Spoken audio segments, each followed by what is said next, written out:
8장 설명드리겠습니다.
예, 윤영재 집사님, 우리 대표해서 기도해 주시겠습니다.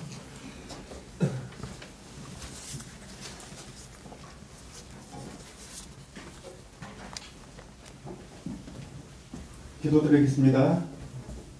두려워하지 말라, 내가 너와 함께함이라. 놀라지 말라, 나는 내 하나님이 됨이라. 내가 너를 굳세게 하리라.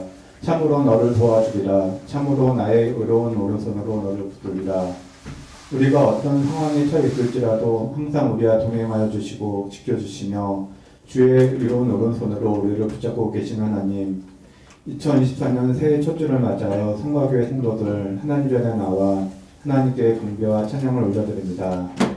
하나님, 새로 시작하는 2024년 성과교회 성도들은 어떤 기도 제목으로 하나님 앞에 나아가는지요. 하나님, 지난 한 해 우리의 수많은 간구와 기도들을 하나님께서 들어주시고 풍성하게 채워주심을 인하여 감사드립니다. 인간적인 생각으로는 결코 이루어질 수 없을 것 같은 기도들도 하나님께서 응답하여 주셨습니다. 하나님, 올해도 각각의 가정들과 성도들 가운데 수많은 기도 제목들과 마음속 깊은 곳에서 우러나는 간구들이 있습니다. 우리의 기도와 간구를 들으신 하나님, 올 한 해 우리의 모든 기도를 온전히 받으시기를 간구합니다. 하나님, 우리가 기도에 지치거나 쉽게 포기하지 않도록 성령님께서 각 사람의 심령을 굳건히 붙잡아 주시고 기도할 때 온전히 하나님을 신뢰할 수 있도록 하여 주셔서 찬양과 감사로 우리 기도가 채워질 수 있도록 인도하여 주시옵소서. 하나님, 올 한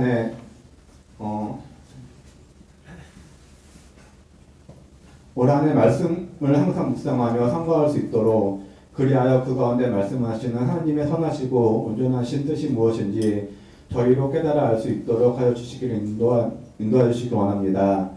그런 가운데 우리의 믿음이 조금씩 성장하여 갈 수 있도록, 그리하여 세상이 주는 안위와 유혹, 헛된 기쁨에서 우리의 삶이 벗어나고 하나님께서 주시는 참된 기쁨 가운데 살아갈 수 있도록 인도하여 주십시오. 하나님, 성가교회가 온전히 세상을 향한 빛과 소금의 역할을 감당하기 원합니다. 주위의 많은 교회가 그 맛을 잊어버리고 세상의 것을 추구하며 하나님께서 명하신 빛과 소금의 역할을 감당하지 못하고 있고 오히려 세상으로부터 멸시와 비난을 받고 있습니다. 이런 세태에 세상과 구별되는 온전한 하나님의 나라를 추구하며 세상을 밝히는 빛과 소금의 역할을 성가교회가 감당할 수 있도록 인도하여 주십시오. 하나님, 이 나라를 온전히 인도하여 주시기를 간구합니다. 정치적으로 많은 혼란 가운데 있고 서로 반목하며 다툼이 끊이지는 않고 있습니다. 경제적으로도 많은 사람들이 어려움을 겪고 있는 상황입니다. 하나님, 이런 상황 가운데 우리의 길을 인도하여 주셨고 위정자들이 하나님을 두려워하는 마음으로 온전한 정책을 펼칠 수 있도록 그리고 올바른 지도자들이 선출될 수 있도록 인도하여 주십시오. 세계 곳곳에 끊이지 않는 전쟁의 소식들 올해는 하나님께서 인도하여 주셔서 평화의 소식이 우리 가운데 들리기를 간구합니다. 하나님, 하나님의 문제의 성과 교회를 온전히 붙잡아 주십시오. 목사님과 교육자진들을 붙잡아 주셔서 올바른 하나님의 말씀을 연구하고 선포할 수 있도록 하여 주시고 그 말씀을 듣는 성도들로 하여금 온전한 하나님의 말씀을 깨달아 알 수 있는 신령을 허락해 주시기를 간구합니다.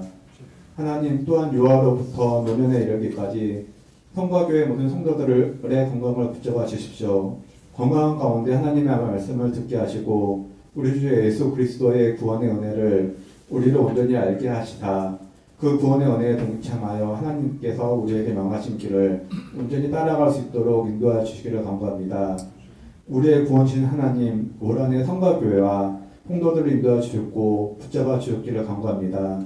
이 모든 말씀을 우리 주 예수 그리스도의 이름으로 간구합니다. 아멘.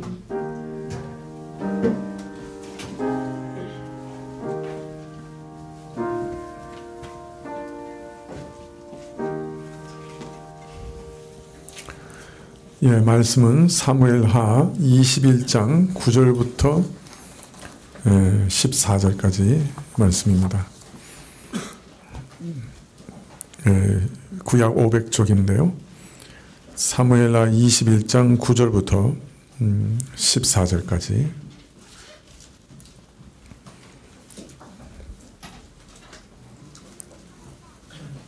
사무엘하 21장 9절부터 한 절씩 교도하시죠. 저희를 기브온 사람의 손에 붙이니 기브온 사람이 저희를 산 위에서 여호와 앞에 목매어 달매 저희 7사람이 함께 죽으니 죽은 때는 곡식 배는 처음 날 곡 보리 배기 시작하는 때더라.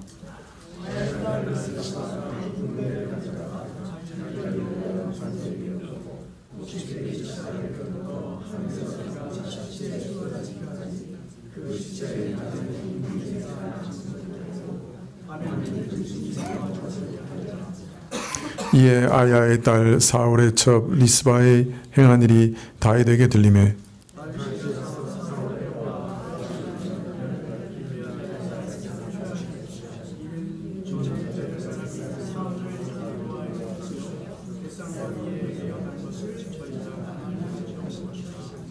다윗이 그곳에서 사울의 뼈와 그 아들 요나단의 뼈를 가지고 올라오매 사람들이 그 달려 죽은 자들의 뼈를 거두어다가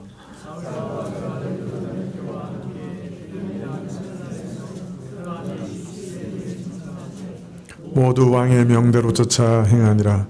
그 후에야 하나님이 그 땅을 위하여 기도를 들으시니라. 아멘.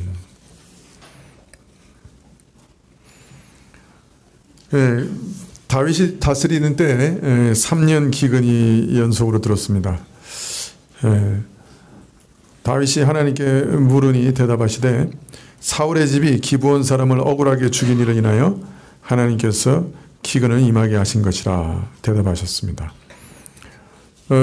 기브온 사람들은 이스라엘 자손이 아니었죠. 아모리 족속 중에 남은 자였는데 지난 시간에 말씀드린 대로 가나안 침공 시 이스라엘이 저들을 살려주기로 여호와 앞에 맹세했습니다. 그런데 사울이 이스라엘 자손과 유다를 위하는 열심 때문에 저들을 살려했죠. 아마 인종 청소를 하고 그 땅을 차지하려고 했던 것 같습니다. 그러나 저가 이스라엘을 위해 이런 열심으로 했다고 하지만은 저들을 살려주기로 여호와 앞에서 맹세했던 언약이 파기되는 일이었습니다. 하나님께서 이 일로 이스라엘에게 책임을 물으셨던 것이죠. 다윗은 이 일의 신원을 위해 기브온 사람들의 의향을 물었고 기브온 사람들은 사울의 남자 자손 7을 요구하였습니다. 다윗이 저들을 내어주자 기브온 사람들은 저들을 매달아 죽였습니다. 지난 시간에 이 사건의 의미에 대해서 조금 말씀드렸는데요. 사실은 사울이 분명히 범죄했고 하나님께서 그것에 대한 응당한 심판을 행하셨지만은 그것을 왜 다윗 때 와서 행하셨느냐? 그것은 다윗 왕국의 잠재적인 위협 세력으로 남아있는 또 다윗에 대한 반역 세력의 구심점과 빌미가 되는 사울 왕가의 세력을 하나님께서 친히 정리하시기 위함으로 그렇게 하셨다. 그래서 사울 왕가에 속한 직계자손의 모든 씨를 끊음으로 그 가운데 왕으로 추대할 자를 남겨놓지 않으셨다. 그래서 사울과의 소망을 무너뜨리시고 앞으로 다윗 왕가를 위협할 소지를 아예 뿌리 뽑으셨다. 즉 사울에 대한 범죄의 심판을 다윗 때 행하심으로 사울 왕가의 잔존 세력을 완전히 제거하셨다. 그리고 다윗 왕권을 견고하게 세우셨다라고 말씀드렸습니다. 그래서 이 사건이 사울에 속한 베냐민 족속 가운데 반란을 일으켰던 세바 사건을 진압한 사건 바로 뒤에 기록된 이유이기도 하다. 그래서 사울의 왕가의 잔존 세력들이 이렇게 다 멸망했다 하는 것을 말하고 있다고 말씀드렸습니다.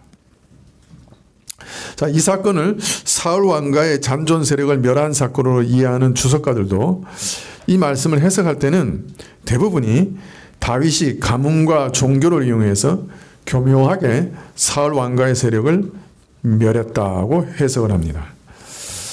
이 사건을 하나님의 심판으로 보지 않고 다윗이 조작한 사건이요, 성경은 다만 이 일을 미화했을 뿐이다, 이렇게 말하고 있는 것이죠. 그러나 이것은 성경이 영감된 하나님의 말씀인 것을 인정하지 않는 지극히 불신앙적인 해석이라고 할 수 있습니다. 만일 다윗이 사울 왕가의 세력을 제거하기 위해서 가뭄을 이용하는 술수를 부렸다면은 성경은 아마 밧세바를 범하고 우리아를 술수로 죽인 죄를 있는 그대로 기록한 것처럼 다윗이 이처럼 악한 술수를 범했다라고 기록했을 겁니다. 그러나 성경은 분명 이것이 사울의 죄로 인한 하나님의 심판이었다고 분명히 말씀하고 계십니다. 그렇기 때문에 이것은 하나님께서 친히 사울의 죄를 물으신 것인데요. 그런데 그것을 다윗 때 물으셨어요. 그 이유는 사울 왕가의 씨를 끊어서 다윗 왕가를 위협하는 모든 세력을 제거하시기 위함이었다. 그렇게 볼 수 있는 것이죠. 자, 그러나 이 사건에 대한 그 의문들을 다 해소하지는 못했죠. 그래서 오늘은 이 의문들에 대해서 좀 살펴보려고 합니다. 자, 먼저 사울이 범죄했는데 왜 백성들이 3년이나 기근을 당해야 되느냐? 이것도 하나의 의문이 되죠. 이 의문에 대해서는 두 가지 답이 있습니다. 첫째는 이 사건을 사울이 왕되기 이전에 백성들이 그릇된 동기로 왕을 구할 때 사무엘 선지자가 경고한 일과 연관이 있다고 보는 것입니다. 사울은 하나님이 세우셨지만은 사실은 백성들이 요구한 왕이었습니다. 사무엘 당시 백성들은 하나님 나라에 합당한 왕을 요구하지는 않았습니다. 오히려 이방 나라의 왕과 같은 사람, 즉 전쟁을 할 때 아주 뭐랄까요, 힘이 세고 또 키도 크고 아주 용사라서 자기들을 이끌고 전쟁을 해줄 수 있는 그런 왕을 요구했던 거죠. 그래서 사울 같은 경우는 다른 사람보다 이게 다른 사람 머리에 자기 어깨가 오는, 그러니까 그만큼 큰 사람이었어요. 아주 장대한 장군이었죠. 그러니까 처음부터 하나님 나라라고 하는 본질이 뭔지를 잘 이해하고 하나님 나라를 하나님의 말씀대로 잘 통치할 그런 왕을 요구한 게 아니었어요. 하나님과 상관없이 하나님 없어도 우리를 잘 이끌어 나가고 세상 여러 주변에 있는 나라들하고 전쟁할 때 우리와 위해서 싸워줄 그런 장군 같은 그런 왕을 요구했던 거죠. 이에 대해서 사무엘은 사무엘상 12장 24절 이하에 이렇게 말합니다. 너희가 만일 여호와를 경외하여 그를 섬기며 그 목소리를 듣고 여호와의 명령을 거역하지 아니하며 또 너희와 너희를 다스릴 왕이 너희 하나님 여호와를 쫓으면 좋으려니와 15절에 너희가 만일 여호와의 목소리를 듣지 아니하고 여호와의 명령을 거역하면 여호와의 손이 너희 열조를 치신 것 같이 너희를 치실 것이다. 이런 경고가 실현된 사건 중에 하나가 바로 오늘의 일이라. 백성들은 자기들 보기에 악한 욕망을 쫓아 세상 왕을 원했고 그 결과 사울 왕이 세워졌고 이 사울은 백성들과 마찬가지로 악한 욕망에서 기본 백성을 살육하고 언약을 배반한 결과 기근과 같은 재앙을 당하게 된 것이다. 네, 너를 치실 것이다 하는 엄중한 경고가 이루어졌다. 즉 지금 이스라엘 백성이 당하는 재앙은 자신들이 이전에 그릇된 욕망으로 왕을 구한 것에 대한 그리고 그 왕의 잘못으로 인한 준엄한 심판의 성격을 갖고 있는 것이다. 네, 이렇게 해석하는 것입니다. 둘째는 이스라엘 왕직이 가지고 있는 백성들과의 연합의 성격에서 답을 찾는 것입니다. 이스라엘 왕은 모든 백성의 머리입니다. 여호와의 기름 부음 받은 자로서 백성과 연합된 자요 백성의 대표입니다.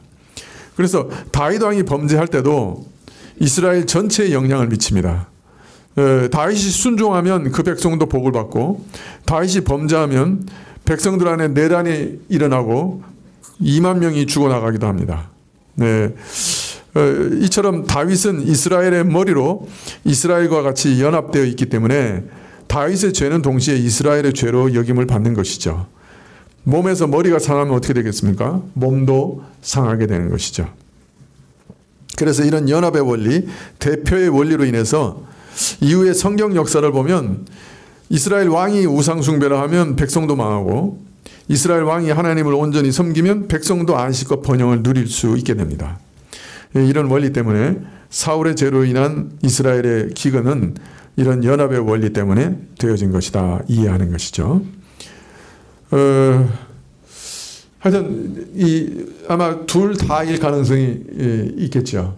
그래서 사울을 구할 때부터 잘못된 왕을 구한 것에 대한 하나님의 심판일 수 있고, 그러나 또한 사울은 기름 부은 이스라엘의 왕이기 때문에 이스라엘과 연합된 자로서 그가 잘못 행할 때 백성들까지 상하게 되는 그런 일이라고 할 수 있을 것입니다. 하여튼 사울의 죄로 인해서 왜 백성들이 3년이나 기근을 당하고 그 큰 대가를 지불했는가? 근데 성경에서 명확하게 답을 해주고 계신 건 아니기 때문에 우리가 명백하게 말할 수는 없지만은 이런 이유 때문이 아닐까 이렇게 짐작을 할 수 있습니다. 그러면 왜 다윗 때냐? 다윗 때에 와서 심판하셨느냐? 그건 지난 시간에 말씀을 드린 것처럼 사울의 세력을 근절하시기 위함이다 라고 답할 수 있을 겁니다. 자, 또 다른 난감한 질문은 아비 사울이 죄를 지었는데 왜 그 아들들과 손자들이 죽임을 당해야 되느냐? 왜 아버지와 할아버지의 죄를 아들들과 손자들이 감당해야 하는가? 이 사건을 보면 사울의 죄로 인해서 그 자손들이 죽었죠. 자, 그렇다면 이것은 일종의 연좌제죠. 연대 책임인데 하나님께서 이런 연좌제를 허용하시는가 하는 것이 문제입니다. 우선 신명기 24장 16절에 보면 하나님의 율법에는 분명히 이렇게 말씀합니다. 아비는 그 자식을 인하여 죽임을 당치 않을 것이요 자식들은 그 아비를 인하여 죽임을 당치 않을 것이라. 각 사람은 자기 죄에 죽임을 당할 것이니라. 이것이 이스라엘의 죄를 지은 자들을 형벌할 때, 재판할 때 가장 근본적인 원칙이었어요. 즉 아비가 살인죄를 범하였을지라도 반역죄를 지었을지라도 자식들은 그 아비의 죄로 인해 죽임을 당치 않습니다. 그 반역에 함께 참여하지 않는 이상 아비의 죄로 자식이 죽지는 않습니다. 즉 아비가 반역의 죄를 지었을 때도 자식을 죽이지 않습니다. 우리나라는 어떻게 했죠? 삼족을 멸했죠. 중국은 예? 구족을 멸했어요. 삼족이 뭐죠? 예? 삼족이 뭐죠? 외가, 친가, 처가. 그 다음에 구족은 외가, 친가, 처가에 또 외가, 친가, 처가, 외가, 친가, 처가. 그렇게 죽인 거예요. 옹정제는 10족을 멸했어요. 10족은 뭘까요? 중국의 옹정제 아주 유명한 황제죠. 10족을 멸했어요. 10족이 뭘까요? 같이 배운 문화생들. 같은 서당에서 배운, 한 선생에게 배운 모든 사람. 그래서 몇만 명을 죽였어요. 옹정제가. 10족까지 멸했어요. 그래서 옹정제가 아주 욕을 얻어먹어요. 그러니까 청나라에 반대하는 모든 명나라의 세력을 다 죽여버린 거죠. 그 학파를 다 죽여버린 거니까. 내가 왜 이 얘기를 하고 있는 거죠? 예. 그러니까 우리 연자제가 그렇게 무섭잖아요. 그런데 이 성경에는 분명히 형벌할 때 연자제 아니라는 거예요. 자기 죄만 묻고 그 때문에 자손을 죽이면 안 된다고 아주 분명히 말씀하고 있어요. 그러니까 삼족, 구족 이런 거 없는 거예요. 이처럼 이스라엘 내에 살인죄나 반역죄를 처벌할 때 분명 연자죄, 연대 책임을 묻지 않았습니다. 이런 말씀만 보면 하나님께서는 각 사람의 죄로만 처벌하신다. 각 사람을 자기의 죄에 대하여 책임지는 개인적인 개체로 취급하셨다는 느낌을 받습니다. 이런 개인성, 개체성이 하나님께서 사람을 보시는 취급하시는 한 가지 시각인 것은 분명합니다. 각자 행동에 대해 각자가 책임지게 하고 아비의 행동 때문에 자식의 행동 때문에 자식이 아비가 해받는 일은 없도록 하라는 말씀. 그것이 이 사실을 전제로 하는 말씀입니다. 인간은 일개인이 각 개체로 하나님 앞에 선다. 자, 그런데 여기서 이 말씀만 근거해서 하나님께서는 사람을 오직 개개인의 단위로만 취급하신다 생각하면 안 됩니다. 쉽게 얘기해서 하나님께서 사람의 죄를 물으시는 원칙에 대해서 또 다른 원칙이 있어요. 십계명에 보면 아비의 죄를 어떻게 하신다고요? 3, 4대까지 책임 물으시겠다고 말씀하세요. 다른 말로 하면 연대 책임의 원리 또한 하나님께서 사람을 취급하시는 중요한 원리 중에 하나입니다. 자, 그래서 하나님께서 친히 그 백성의 죄를 형벌하실 때는요, 아비의 죄 때문에 자녀들까지 책임을 지는 경우가 있었어요. 언제? 여러분 기억나시는 거 있나요? 예, 출애굽 때 모세를 대적했던 백성을 선동한 사람들이 있었죠. 누구죠? 고라 자손, 다단과 아비람. 그죠? 그래서 민수기 16장 26절에 보면 모세가 회중에게 일러가로되 이 악인들의 장막에서 떠나고 그들의 물건은 아무것도 만지지 말라. 그들의 모든 죄 중에 너희도 멸망할까 두려워하노라 하며 무리가 고라와 다단과 아비람의 장막 사면을 떠나고 다단과 아비람은 그 처자와 유아들과 함께 나와서 자기 장막문 앞에 선지라. 이 모든 말을 마치는 동시에 그들의 밑에 땅이 갈라지니라. 땅이 그 입을 열어 그들과 그 자손 가족과 고라에게 속한 모든 사람과 그 물건을 삼키매 그들과 그 모든 소속이 산채로 음부에 빠지며 땅이 그 위에 합하니 그들이 총회 중에 망하니라. 하나님을 대적하고 모세를 대적했던 이 사람들이 하나님께서 친히 죄를 처벌하시는데 고라와 다단과 아비람의 가족을 모두 산채로 음부에 던지셨습니다. 한 가족 단위를 연합해서 다 처벌하신 거죠. 또 여호수아가 아이성을 공격할 때 아간이 하나님 앞에 범죄했죠. 그래서 이스라엘이 아이성에서 패배했습니다. 그런데 이 아간을 벌할 때도 여호수아 7장 24절에 보면 여호수아가 이스라엘 모든 사람으로 더불어 세라의 아들 아간을 잡고 그 은과 외투와 금덩이와 그 아들들과 딸들과 소들과 나귀들과 양들과 장막과 무릇 그에게 속한 모든 것을 이끌고 아골 골짜기로 가서 여호수아가 가로되 내가 어찌하여 우리를 괴롭게 하였느뇨 여호와께서 오늘날 너를 괴롭게 하시리라 하니 온 이스라엘이 그를 돌로 치고 그것들로 돌로 치고 불사르고 그 위에 돌무더기를 크게 쌓았더니. 네, 이런 말씀은 죄에 대한 연대 책임의 원리를 우리에게 보여줍니다. 오늘 사울의 경우도 마찬가지죠. 사울의 아들들이 연대 책임을 지었던 것이죠.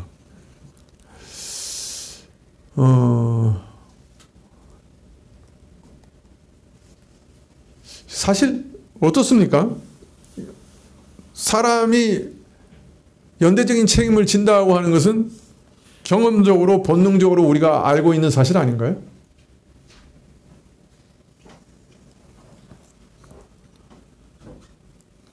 우리나라 팔아먹은 오적 중에 한 사람, 최고로 유명한 사람 누구죠? 이완용이죠. 이완용의 자식들이 한국에서 살고 있을까요? 안 살고 있을까요? 자손들이 있을까요? 없을까요? 네? 있죠. 근데 그 사람들은 한국에 안 살아요. 전부 미국으로 이민 갔어요. 한국에 못 살죠. 우리 증조 할아버지가 이완용이야. 그럼 어떻게 생각할까? 주변의 사람들이. 혹시 이완용의 자손 여기 계세요?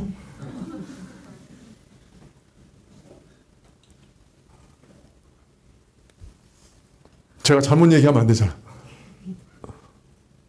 을사오적의 자손 혹시? 자수하여 광명 아니 몰매 맞자. 네.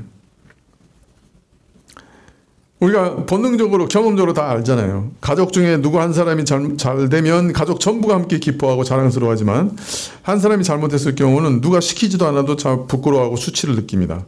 얼굴을 들지 못하죠. 사회에서도 그렇고 한 국가에서도 마찬가지입니다. 이것은 인간은 각각 하나님 앞에서 개체이면서 개인으로 존재하지만은 동시에 하나의 공동체로 존재한다고 하는 것을 우리가 본능적으로 안다는 뜻이에요. 사람이 저 혼자 살 수 없고 항상 다른 사람과 더불어 함께 살아가게 돼 있고요. 한 사람의 행동은 모든 사회에 영향을 미치고 사회의 환경이 개개인에게 영향을 미치며 개인과 공동체는 서로 분리해서 완전히 별개로 존재할 수 없습니다. 우리가 이것을 경험으로 다 잘 알고 있죠. 가족 중에 한 사람이 잘못됐거나 잘되거나 우리가 함께 슬퍼하고 함께 기뻐하며 함께 부끄러워하고 함께 즐거워합니다. 이 연대의식, 그와 내가 하나라고 하는 의식, 공동체 의식 때문에 그렇게 되는 거죠. 하나님께서 사람을 최초로 지으실 때도 최초에 지으신 두 사람을 남자와 여자로 두셨습니다. 근데 이들을 하나라고 말씀하셨어요. 근데 이들이 하나라고 하는 말은 가족 안에 부부관계 안에서만 한정된 말은 아닙니다. 그 당시에 남자와 여자는 온 인류를 대표하는 개체였으며 온 인류를 대표하는 공동체였어요. 다른 말로 말하면 인류는 모두 하나님 앞에서 하나입니다. 하나님께서는 인류를 하나로 보셨어요. 그래서 아담과 하와가 지은 죄가 인류 공통의 죄로 여김을 받습니다. 인류는 어떤 형식이든지 관계를 맺고 있고 사실은 하나님 앞에서 하나입니다. 물론 이 하나됨의 성격은 인간관계의 성격을 따라 다양하지만은 온 인류가 하나라고 하는 사실은 불변입니다. 예, 그것이 아담과 하와가 범죄한 것을 온 인류가 같이 책임을 지게 된 그 모습에서도 드러나는 것이죠. 이처럼 하나님께서 사람을 취급하고 보시는 관점은 한 사람의 개개인으로 상대하시기도 하지만 또 전체적으로 한 묶음으로 취급하시기도 한다는 사실을 우리는 잊지 말아야 됩니다.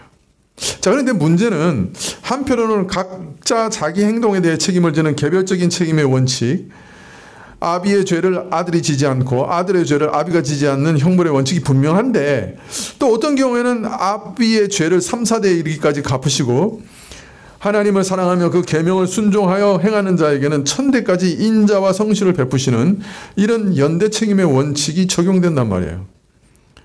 이런 말씀은 자연스럽게 우리에게 어떤 경우는 개별적인 책임의 원칙이 어떤 경우에는 연대 책임의 원칙이 적용되는가 하는 질문을 하게 됩니다. 그죠? 어떤 때는 개별적인 책임의 원칙을 적용하시고 어떤 때는 연대 책임의 죄를 적용하시는가? 어떤 때 그렇게 하죠?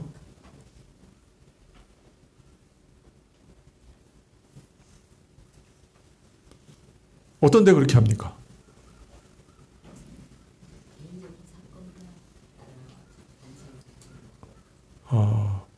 상당히 좋은 대답이 나왔습니다. 예. 또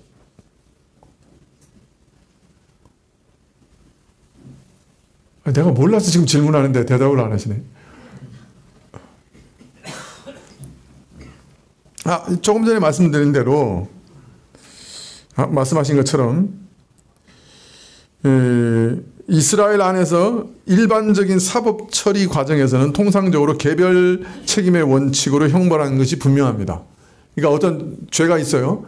그걸 재판정에 데리고 와서 끌고 와서 일반적인 사법 재판을 했을 때는 그죠? 분명한 거는 개별 책임의 원칙대로 재판하고 형벌했습니다.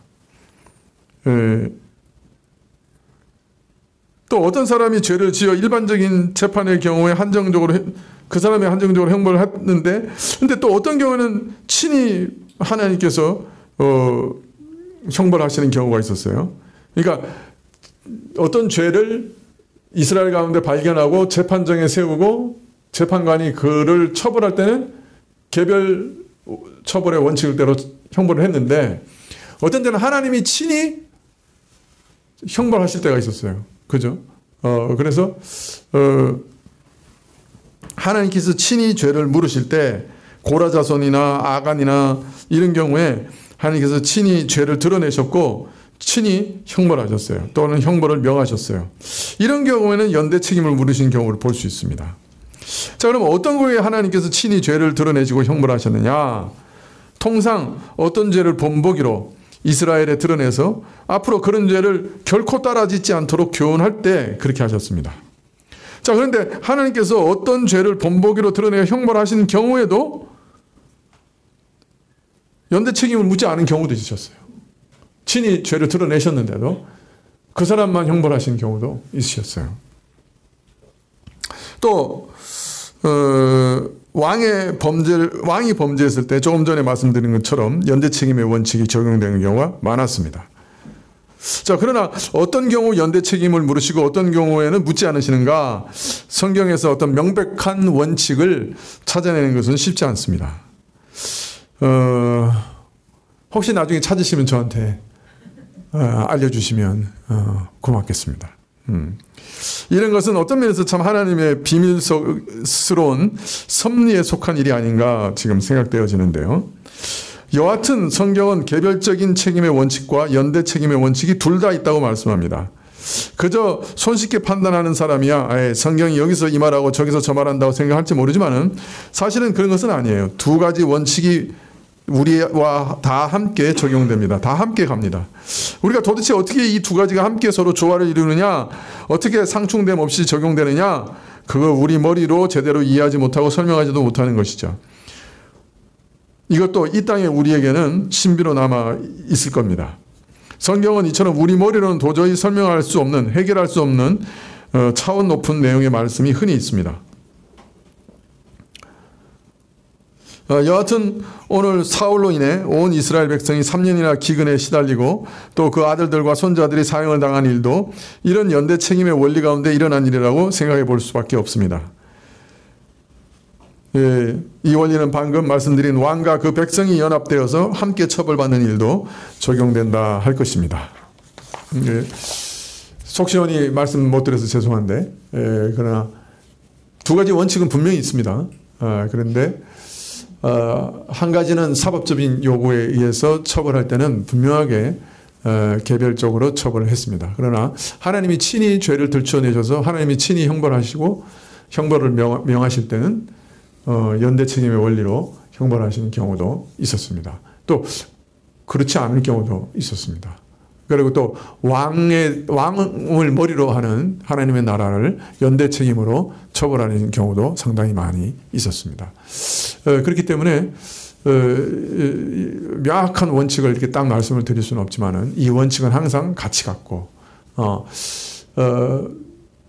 또 원래는 연대 책임이 원칙이지만은 이 연대 책임의 원칙으로 사람들을 형벌을 하면 사람이 남아나지는 않았을 거예요.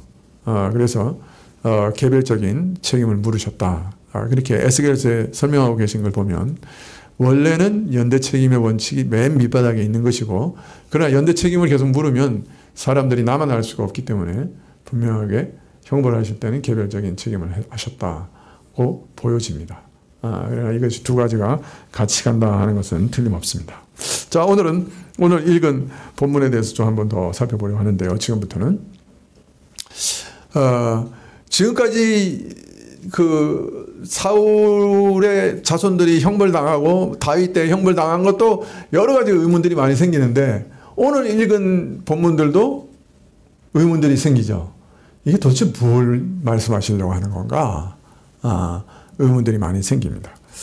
9절에 21장 9절에 저희를 기브온 사람의 손에 붙이니 기브온 사람이 저희를 산 위에서 여호와 앞에 목매어 달매 저희 7사람이 함께 죽으니 죽은 때는 곡식배는 처음 날 곧 보리배기 시작한 때더라. 곡식배기 시작할 때는 4월 정도를 얘기합니다. 그리고 하늘에서 비가 쏟아지기까지, 즉 우기가 시작되는 데까지 그랬으니까 10월까지, 그러니까 한 6개월 정도를 생각하는 것이죠. 근데 이때까지 사울의 첩 리스바가 죽은 자기 자녀들의 시체를 지켰어요. 6개월을. 그러니까 새가 오면은 쫓아내고 짐승이 오면 쫓아내고 밤낮으로 그 자녀들의 시체를 지켰습니다.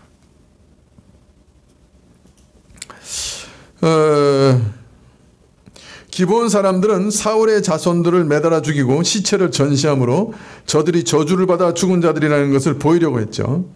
당시 사람들은 죽은 자의 시체가 매장되지 못하고 맹수나 새들에 의해 뜯기는 것을 최대의 수치요 모욕이라고 생각했던 것 같습니다. 그런데 리스바는 시체가 이런 취급을 받지 않도록 굵은 배를 반석 위에 깐 후에 시체 곁에 계속 머물면서 맹수와 새들이 접근하지 못하도록 밤낮으로 시체를 지켰습니다. 네, 그러니까 기브온 사람들은 이 사람들이 저주를 받아서 죽은 사람이라는 걸 확증하기 위해서 매달아 놨고 그 짐승들이 와서 뜯어먹히도록 그렇게 한 건데, 이 리스바는 그 기브온 사람들의 의도대로 되지 않도록 하기 위해서 6개월이나 자기 자녀들의 시체를 지켰던 거예요. 대단한 모성애죠. 자, 그런데 이 이야기를 들은 다윗의 반응이 참 재밌어요.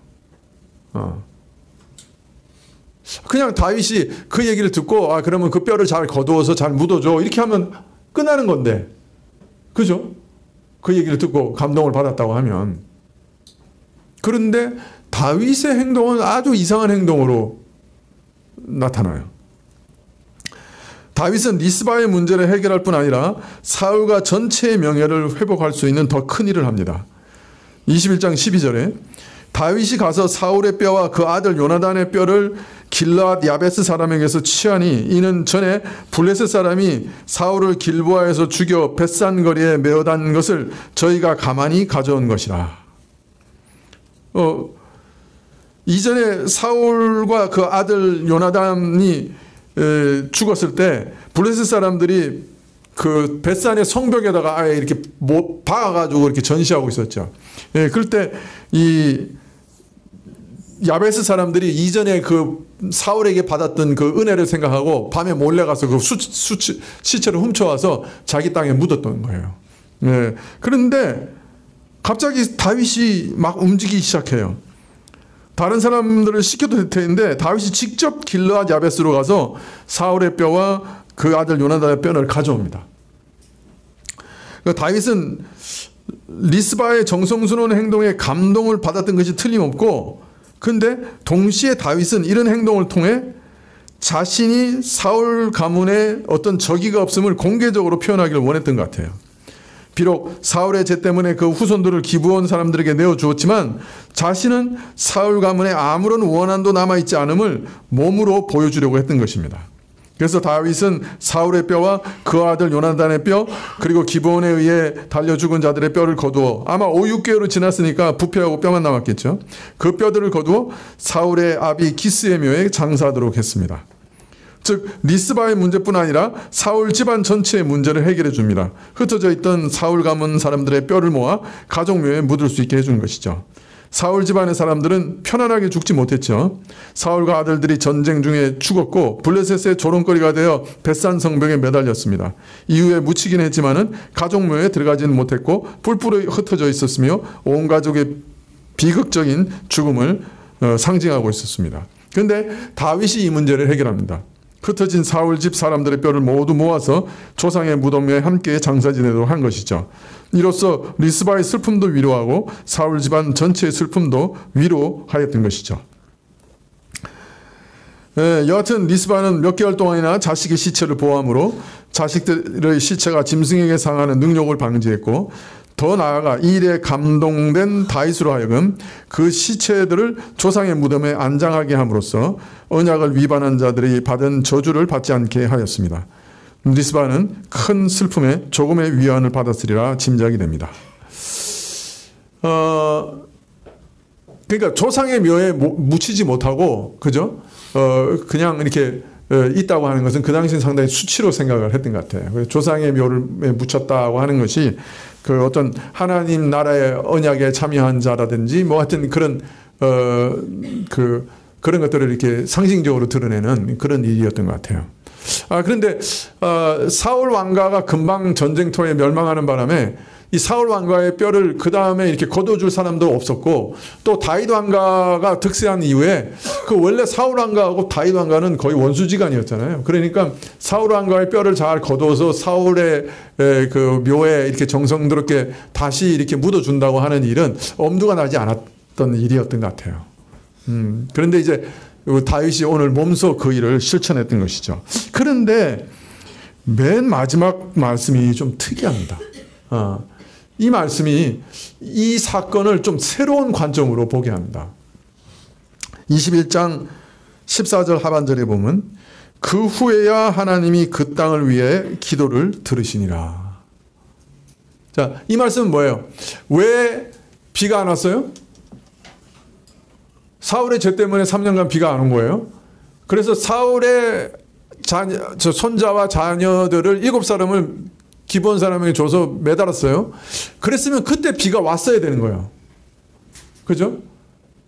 그런데 비가 오는 우기가 됐는데도 사울과 그 다음에 그 아들들의 뼈를 사울 왕가의 조상묘에 이장하기까지 비가 안 왔던 거예요.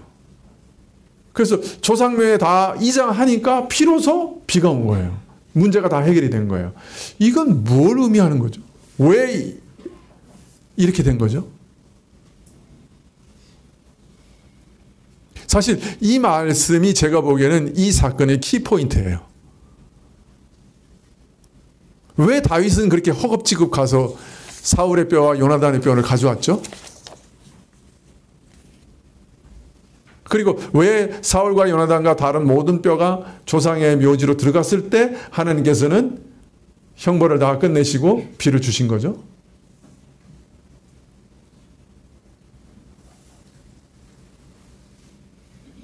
도대체 이 사건들은 우리에게 어떤 교훈을 주는 거죠?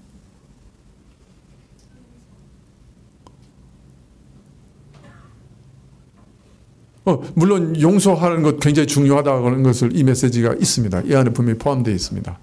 자, 그런데 한 가지 한번 보시면 좋겠어요. 하나님께서는 기브온 족속의 원통함을 해결하는 것으로 만족하지 않으셨고 사울과 요나단의 유해까지 재매장하는 것을 원하셨다 하는 것을 알 수 있습니다. 그래서 그때 비를 주신 거예요. 여기서 또 한 가지 질문하지 않을 수 없죠. 하나님께서는 왜 사울 집안 사람들의 매장을 이토록 중요하게 여기셨는가? 다윗은 리스바의 소식을 접한 후에 어떤 강한 충격을 받은 것 같아요.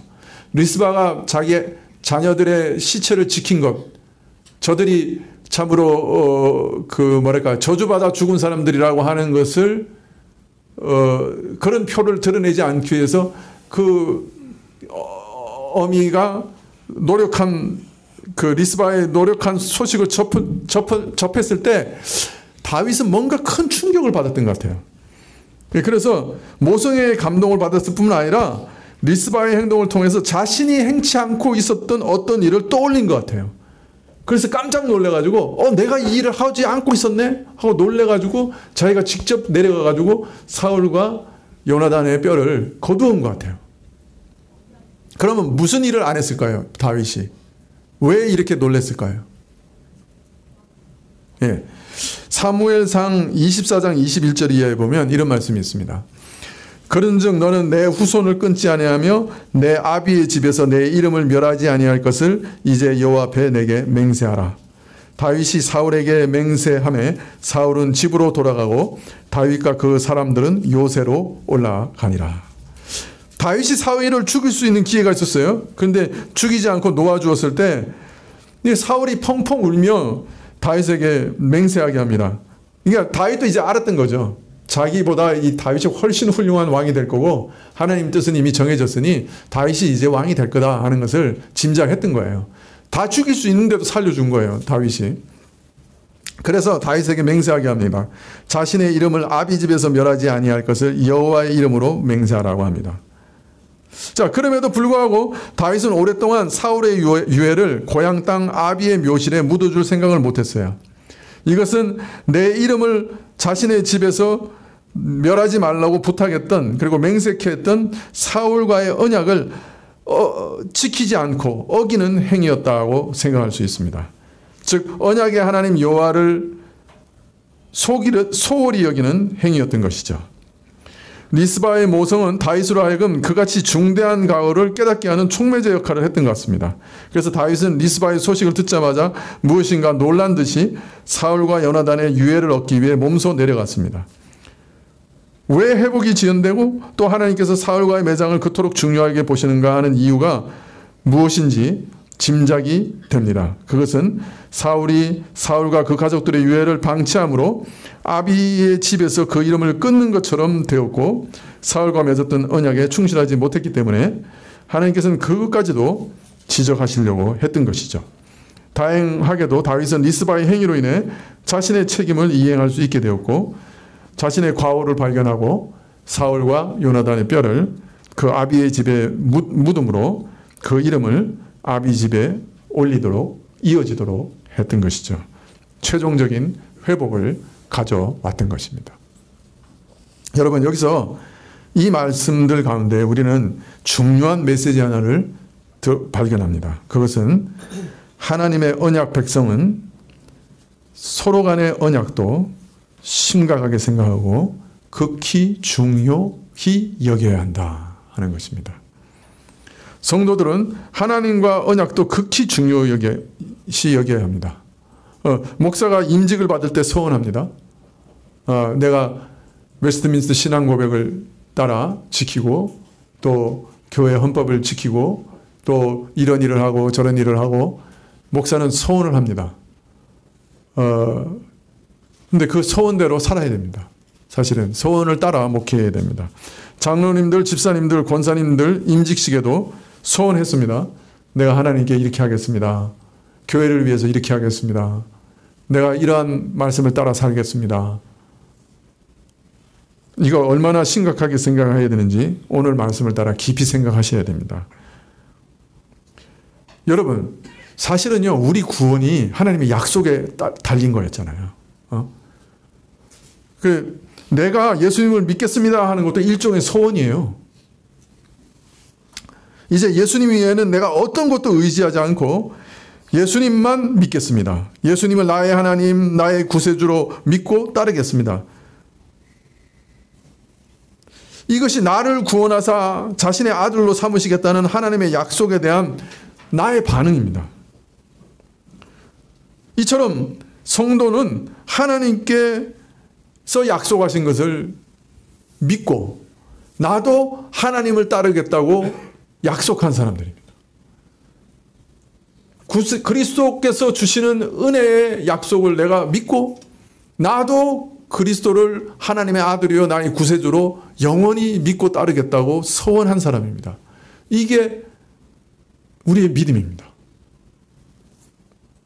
따라서 우리는 언약에 대해서 심각하게 생각해야 됩니다. 하나님께 대한 이 언약도 심각하게 생각해야 되지만 하나님의 백성 간의 언약도 심각하게 생각해야 합니다. 하나님께서는 언약, 약속으로 우리를 구원하셨기 때문에 약속을 믿는 자를 구원하신 것이기 때문에 우리도 상호 간의 약속을 중요하게 생각하고 신실하게 지켜야 합니다. 사실 오늘 말씀은요, 처음부터 언약에 대한 말씀이에요. 사울이 기브온 백성과 이스라엘 사이에 맺은 언약을 파괴했고 살육했습니다. 그래서 이 사건이 시작된 거예요. 언약의 파괴로부터. 그 다음에 다윗은 요나단의 언약을 지키기 위해서 무비보셋을 보호하고 사울과 나머지 사람들을 내어줬어요. 그죠? 그것도 언약 때문에 무비보셋을 보호한 거예요. 그런데 축복의 비는 모든 과정이 끝나고 사울을 장사 지낸 다음에 내려요. 즉 다윗이 사울에게 약속한 것이 있었기 때문에 이것이 지켜진 다음에야 비로소 비가 내립니다. 다 언약에 대한 얘기입니다. 예, 이를 통해 하나님께서는 왕과 하나님의 백성들에게 언약을 충실히 지키는 것이 얼마나 중요한 것인가 하는 사실을 계시하고 있습니다.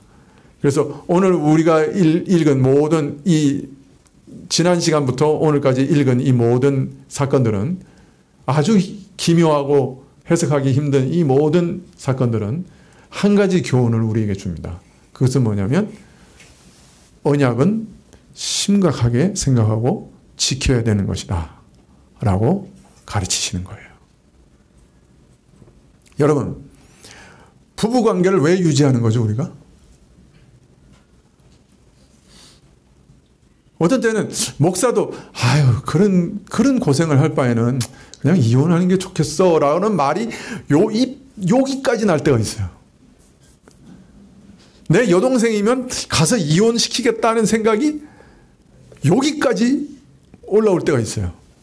근데 절대로 그렇게 말할 수 없어요. 왜? 모든 결혼관계는 하나님 앞에서 한 거예요. 그가 믿는 사람이든 믿지 않는 사람이든. 하나님 앞에서 한 소원이에요. 약속이에요. 상대방이 죽을 때까지, 상대방이 이 언약을 배반할 때까지 언약은 지켜져야 돼요. 신자라면 더해요. 그래서 믿는 남자들이 되게 땡깡을 많이 펴요. 아내들한테. 하나님 백 믿고 자기가 쫓겨나지 않을 줄 알고. 근데 그러면 안 돼요. 자기도 언약했잖아요. 그리스도가 교회를 사랑하듯이 사랑하겠다고. 언약했잖아요.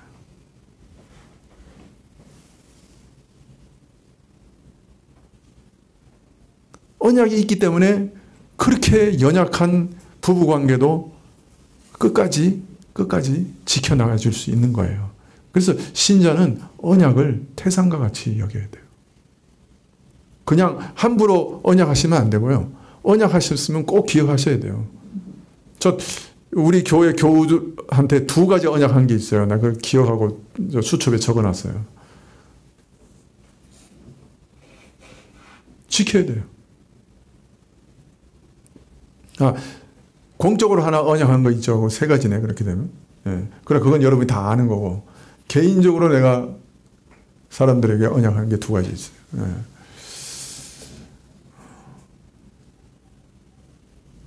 예. 기억하고 있어요, 제가.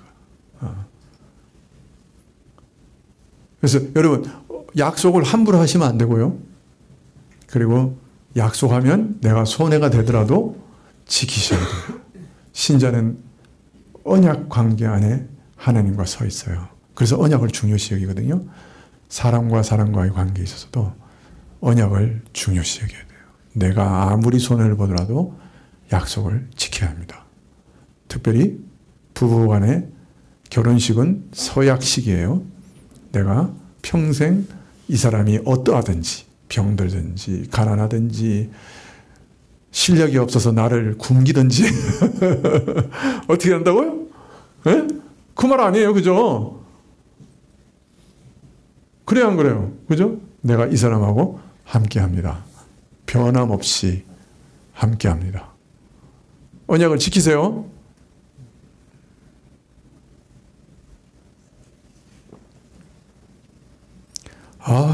안심이 돼. 내가 쫓겨나지 않을 것 같아.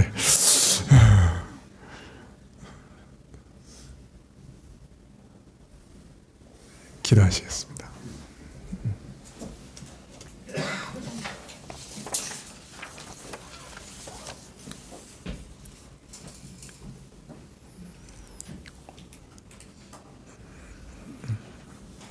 아버지 하나님, 우리는 밥 먹듯이 약속을 하고 또 밥 먹듯이 어기는 사람들입니다. 그러나 하나님은 우리의 언약한 것을 다 기억하십니다. 하나님, 우리가 수도 없이 언약을 파괴했던 것들, 언약을 어겼던 것 하나님께 고백하고 용서를 구합니다. 주님, 저희가 이제는 기억도 못하는 언약들이 얼마나 많이 있겠습니까? 하나님 불쌍히 여겨주십시오. 저희가 이 언약의 귀중함을 배웠사오니 저희가 신자답게 언약을 귀중히 여기게 해주시고 또 언약을 지키며 남은 삶을 살게 해주십시오. 신자답게 살게 해주십시오. 우리가 교회 앞에서 언약한 것들이 있습니다. 직분자들이 참으로 그 언약을 지킬 수 있도록, 끝까지 지킬 수 있도록 하나님께서 전능하신 능력으로 붙들어 주시고 지켜주십시오. 예수님의 이름으로 기도합나이다. 아멘. 네, 주기도문으로 예배를 마치겠습니다. 하늘에 계신 우리 아버지시여, 이름이 거룩히 여김을 받으시오며 나라의 임하옵시며 뜻이 하늘에서 이룬 것 같이 땅에서도 이루어지이다. 오늘날 우리에게 이러한 양식을 주옵시고 우리가 우리에게 죄 지은 자를 사하여 준 것 같이 우리 죄를 사하여 주옵시고 우리를 시험에 들게 하지 마옵시고 다만 악에서 구하옵소서. 대개 나라와 권세와 영광이 아버지께 영원히 있사옵나이다. 아멘.